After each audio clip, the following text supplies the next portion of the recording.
தேடியும் நான் அவரை காணவில்லை.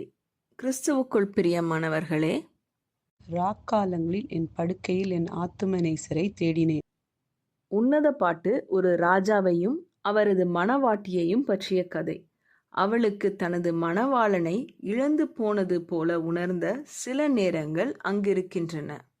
என் ஆத்தும நேசரை தேடுவேன் என்றேன், தேடியும் நான் அவரை காணவில்லை. சகோதரி நான்சி சொல்கிறார்கள், நம் ஆன்மீக வாழ்க்கையிலும் இது போன்ற காலங்கள் வரும்.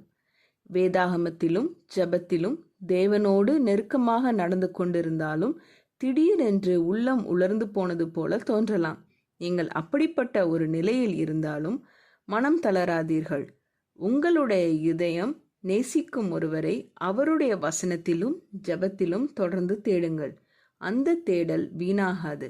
அவரது பிரசன்னத்தை மீண்டும் தெளிவாக உணரும்போது நீங்கள் இன்னும் ஆழமான நெருக்கத்தை அனுபவிப்பீர்கள். என் ஆத்தும நேசரை கண்டேன், அவரை நான் விடாமல் பற்றி கொண்டேன். ஜெபம் செய்வோம். எங்கள் அன்பின் பரமபிதாவே, சில நேரங்களில் எங்கள் மனம் உலர்ந்து நீர் தூரத்தில் இருப்பது போல உணர்கிறோம். அந்த நேரங்களில் நாங்கள் உம்மை விடாமல் தேட கிருபை தாரும். எங்கள் ஆத்ம நேசரே, ஜெபத்திலும் உமது வசனத்தினாலும் நாங்கள் உம்மை தேடும்போது எங்கள் இருதயத்தை உமக்கு நேராக வழிநடத்தும். உமது பிரசன்னத்தை நாங்கள் இழந்து போனது போல தோன்றும் நாட்களில் உம்முடைய அன்பு மாறாதது என்பதை நம்பிக்கையுடன் பிடித்து கொள்ள உதவி செய்யும்.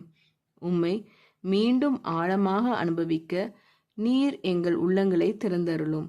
இயேசுவின் மூலம் ஜெபிக்கிறோம் பரமபிதாவே, ஆமீன்.